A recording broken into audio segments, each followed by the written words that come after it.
Hi, Ranabir. Thank you so much for joining me in the internal communications series that I run on my blog. As you know, this is a thought leadership series where I talk to people who have been hands-on with internal communications so that they can share their perspectives on what they do and how they go about it.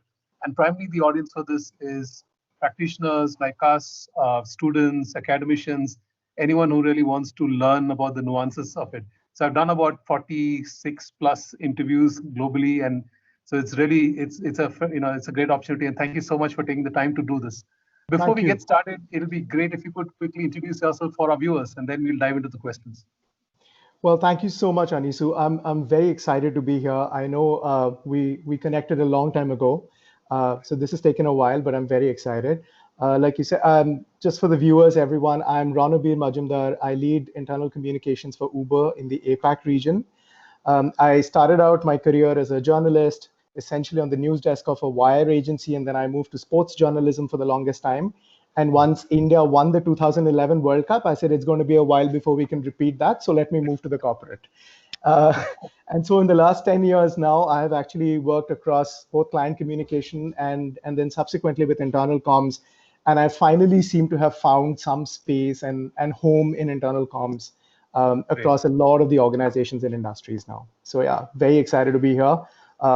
Just outside of work, two things I want to say. I still enjoy a lot of sports and I love driving holidays. So yeah. Great, great. So let's dive in first. So this topic of internal communication. So how does what does it mean to you? How do you define it? I think three things that define and stand out for me, right? One is internal communications is a lot about honesty, it's about transparency, and it's about authenticity, right? Mm, Any organization will grow, prosper, be able to build culture, build right, in morale, all of that, only if leaders and employees trust one another. got it. And internal communications plays that important link between the leadership team and employees at large across organizations, small or large, irrespective, Right. to build this fabric, right, Mm, of trust and authenticity and mm, honesty. I think that is what they do. And being when I say transparent, I mean being able to build out mm, channels of communication and cadences of communication where companies and even people are willing to talk to each other right, as openly as possible. right, And so it involves not only just one-way communication, but a lot of listening and a lot of feedback and being right. able to come together and co-create stuff. So that according to me is what really makes for good internal comms. Fantastic. I like the keyword of trust and transparency there. So again, how does it really get practiced at your organization? So what are some of the nuances? What are some of the channels? How does it go about?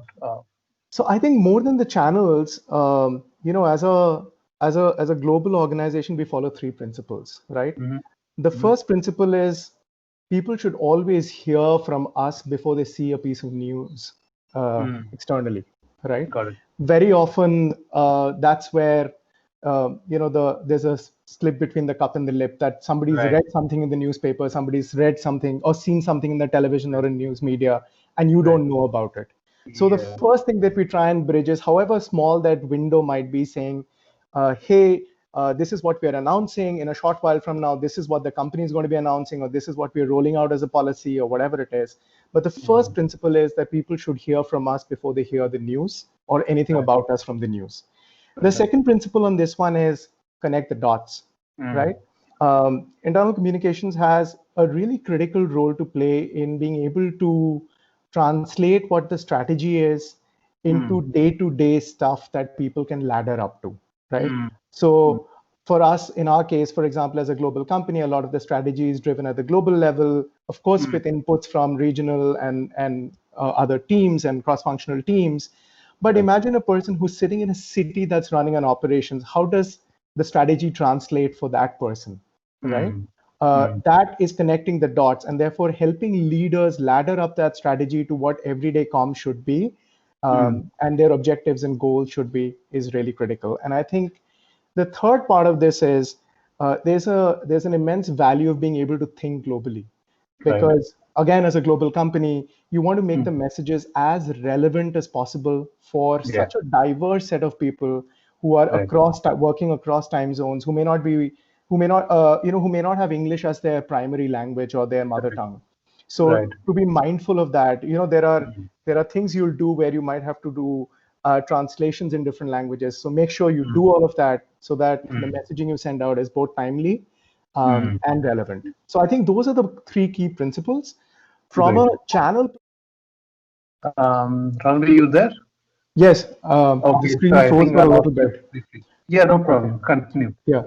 No, so I was saying, you got that part on the think globally part of it, right? Which is Yeah, that. yeah. So yeah, so I was just tying it up with the sense that from a channel perspective, I think the three key channels we end up using are a lot of email, Mm-hmm. because again, from a time zone perspective, it's easiest to get them going.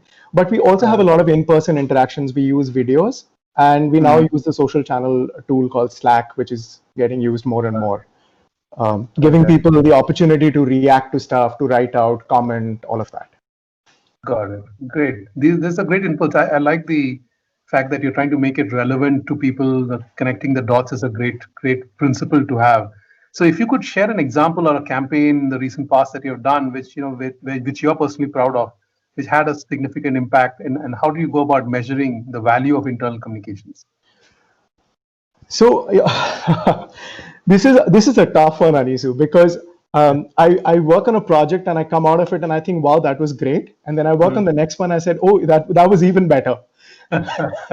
So so if you were to ask me, what's been my most satisfying run in internal communications, I think it's just been the journey, right? Mm. I Mm. joined Uber 3 years ago, and I was one of the first two people to join Uber for global internal comms, and then the team came in. And so over the last 3 years, this Mm. incredible set of professionals who are located in the US, in LATAM, in EMEA, and in APAC has Right. come together to build this function out. And I Mm. think that has given us the most energy, the most enthusiasm. Mm. This is a live baby that you're bringing up, right? Correct. It is 2 years old, right? So it's more important than I think any of the projects, so to say. But some of the things that come to my mind, for example, are just let's say the mergers and acquisitions that Uber has seen years, right? The kind of communication we needed to do before the IPO needed Mm. so much of work and Exactly. across the globe, right? And more recently, at least, I think there's been such a heavy lift when it has come to the new normal, right? People Mm. have to feel connected. In the last 6 8 months, the challenge has been Yeah. to make sure and that people are connected, people are empowered, even if they're working from home. The ability to give people the flexibility, partner with them, partner with leaders to ensure that people are heard. And Mm. so many of our people on the workforce are caregivers, primary caregivers to either Right. parents or siblings or their spouses or to their kids. Right. So in an environment where business is fast and the ambiguity of this world is so much Mm. more, right? To Mm. be able to deal with that, I think Mm. that has given me a lot of satisfaction personally, at least in terms of what we've Mm. managed to achieve in the last 6 to 8 months, Got it. uh, Got it. Got it. which is something which again will carry on for and will define probably internal communications for the next 6 to 8 months again. Correct. Great. That's a great point. In fact, I like the fact, and I think you addressed the next question, which I was going to ask you about the biggest challenge. But what do you see as the biggest opportunity for internal communications at this stage? I want to add one thing on the biggest challenge, Yeah. and the one thing I've realized on the biggest challenge is that you've got to plan for 36-hour days when you work in a global time zone, Right. because if you start your day in Japan and you end your day in San Francisco or vice versa for Mm. any global event, the internal company event or whatever you're doing, then you have Right. to make sure that the plan is 36 hours. It doesn't Right. finish in 7 8 hours anywhere, right? I Yeah. think that is also another challenge. So to be mindful of that when you're planning any event internally. From an Fantastic. opportunity perspective, I think the biggest learning has been you have a seat at the table, Mm. and we hear this thing about uh, how do I understand, how do I ladder up to the business. And when I first moved to internal communications, not just at Uber but before this, Mm. at my days at a consulting firm, you Mm. know I suddenly realized that I had started getting this ringside view of the business, Mm. which wasn't available to me earlier. And Right. my learning was therefore that you have to make it easier for people to understand, and therefore that point of connecting the dots has stayed with me because I have a ringside view of the business. It is my responsibility to help leaders bring that ringside view of the business and connect the dots. So it comes from that. But that is the single biggest opportunity that that you have. And we often hear of this term called you're either in the dance or you're in the balcony, and there are lots of people who are trying to tell you you have to have a balcony view of things. Well, internal comms is just a role which allows you to do both, right? You're in the dance, and often enough you'll be in the balcony and seeing what's happening, and you go back and start dancing again.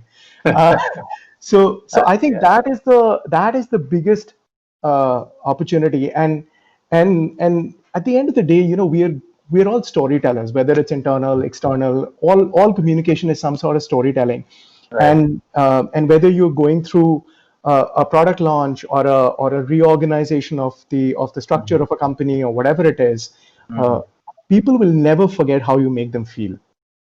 Right. So my biggest lesson is that you could write, you could say, you could be a fantastic at public speaking and all of that kind of stuff, but it's a complete not if you don't know how people are going to feel at the end of it. So internal communications can help leaders also realize that and help employees realize how leaders feels.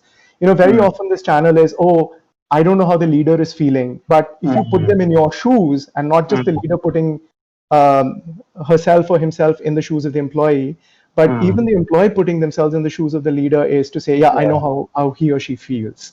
And I think that is the part that internal communication can bridge brilliantly.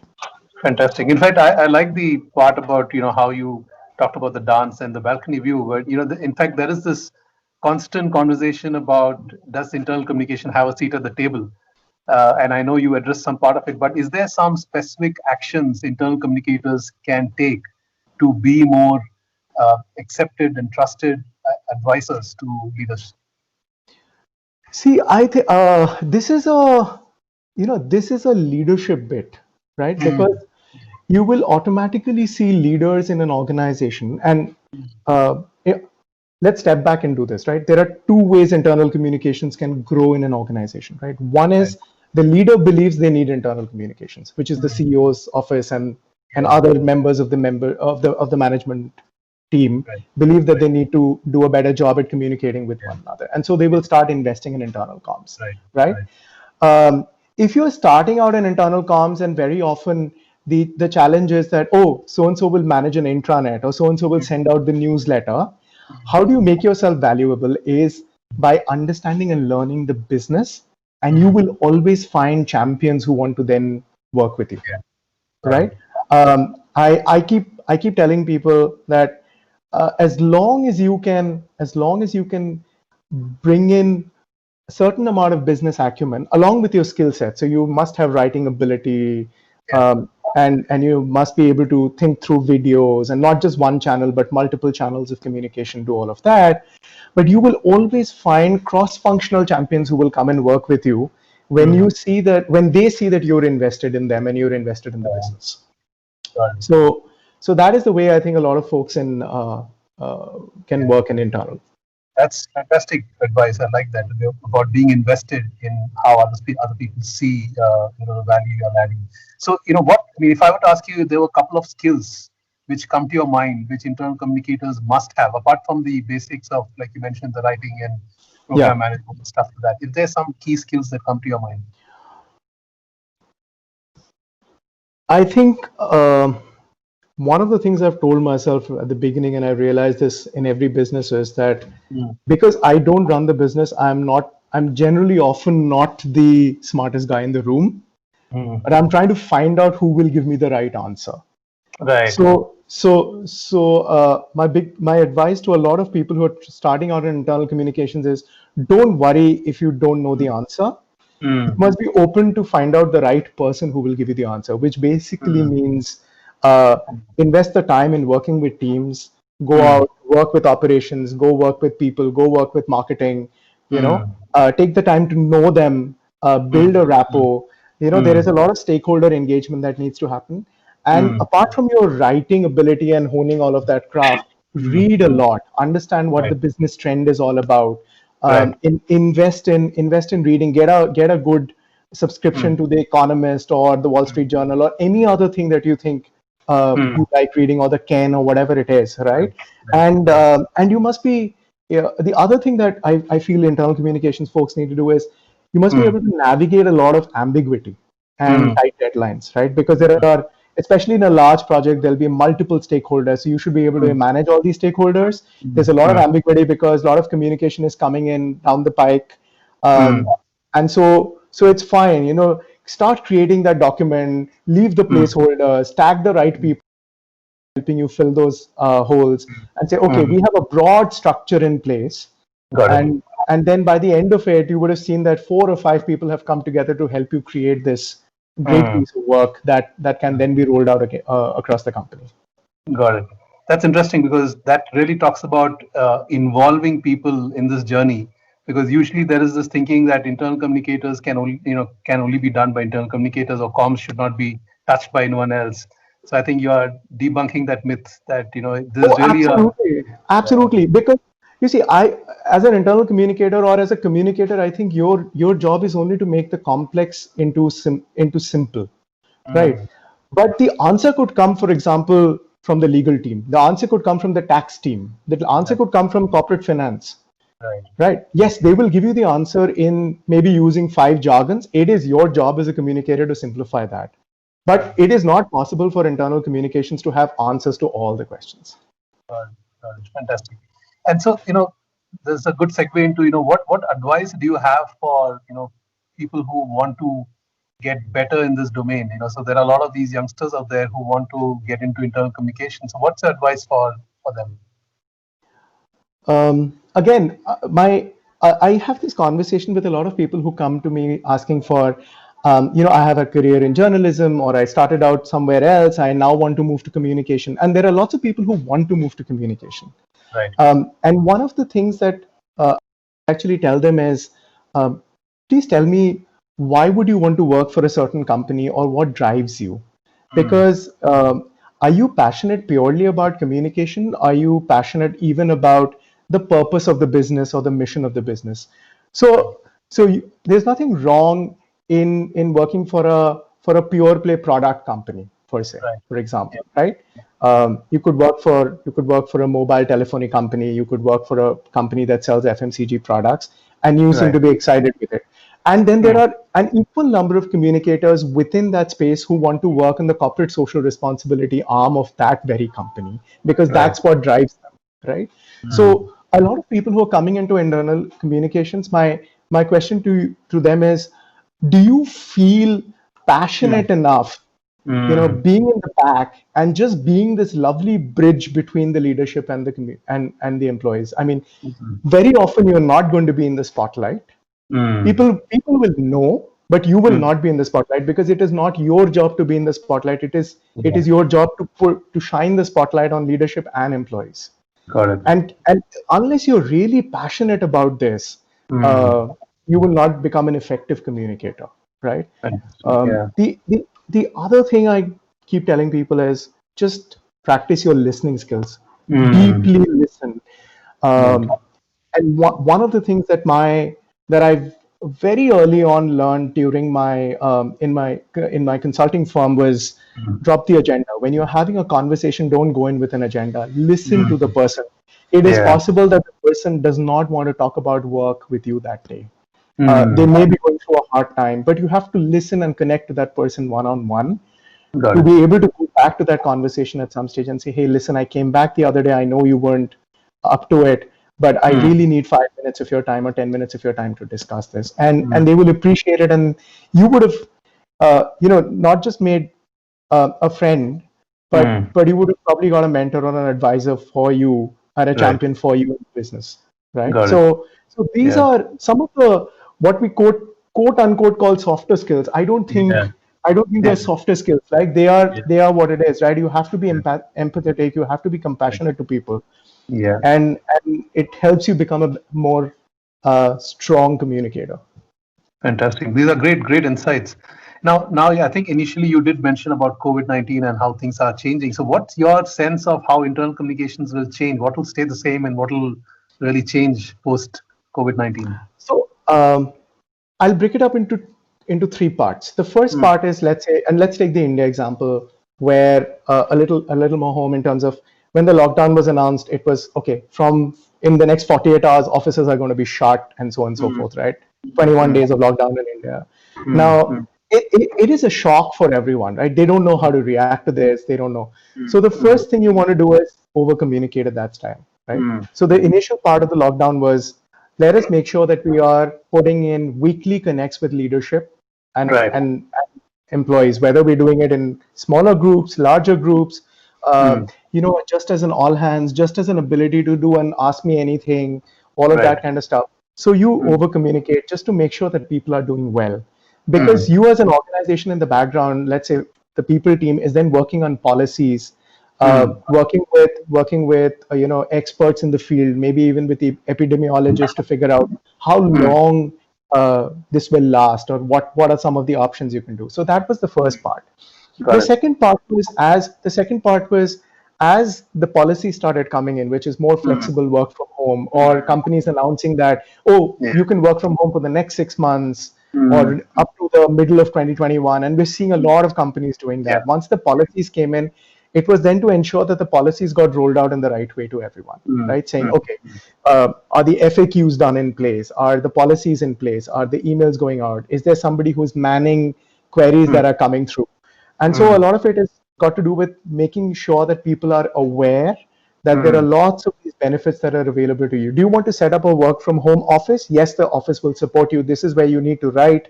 So and so mm, will pick it up for you, and the IT team will deliver a laptop even if required. So all of mm, that is there. I think mm, now what is happening is, as we see a recovery of some mm, sort, like there are mm, mm. recoveries in patches across the world Yeah. depending on which market you operate in, Right. right? You want to go back there and tell people that just reiterate the fact that we all need to be in tune with the mission of the company. Got it. um, right? You still want to build in that flexibility, saying, yes, of course, if all of you don't need to be on a meeting, that's fine. Figure that out between your team or whatever. But Mm, there is work to be done. So there is a mm, lot of reiteration of the mission that's happening. right. And most organizations we see are doing that, right? Mm, mm, And this is, again, like I said, this is such a live thing that's happening, that things will keep moving as and when we see whatever changes we see in the world. But mm. that broadly is how the new normal uh, Sure. worked out for me, at least. Got it. Great. Those are great points. So if I were to ask you, if you reflect on your career in internal communication, if there's one thing that you like to change or do differently, what would that be? I think I said that earlier, but a lot of people I talked to initially said, "Oh, what do you do in internal communications?" Um, and my hashtag used to be "Log kya bolenge." That's my job, right? I literally get to talk to people and tell them, I think you should say it in another way. But no, I think the one thing that I'd like to change for people to think about internal comms is, this is not just about running an intranet or sending out the newsletter. This is serious business sense to invest. This is a seriously important thing to invest in as a business. This is really about helping build company culture. This is seriously about connecting the dots to the business, as and laddering up the strategy to everyday things that you do to make sure that you succeed as an organization and as an individual, so that you continue to grow as an individual in an organization. And internal communications can play a humongous part in delivering that. Great. And as we wrap up, Ranabir, I just want to ask you, if you would look at a crystal ball and think of what would be that one trend that you see going to happen in internal communications in the future, what do you think that would be? I think more organizations will begin to believe in internal communications, Mm, and this is a. I still think this is a fairly nascent, uh, communication space that we are in. I've met a lot of people, but I still think that if you compare it to the number of people who've been in traditional external comms or PR for a longer time, we're still a very small group of professionals. This has an enormous capacity to grow, and right, I think companies will take this on, right. not just from a communication perspective, but from, again, like I said, I cannot overstate this, but I always feel like it, just from building out that culture that attracts more and more people and better talent to them. Great. Great. This has been fantastic talking to you. I think I can see very clearly your journalistic background coming into play in what you spoke and how you gone about your work. Thank you again for sharing these insights. Appreciate your time. Thank you so much, Anisu. It was lovely talking to you.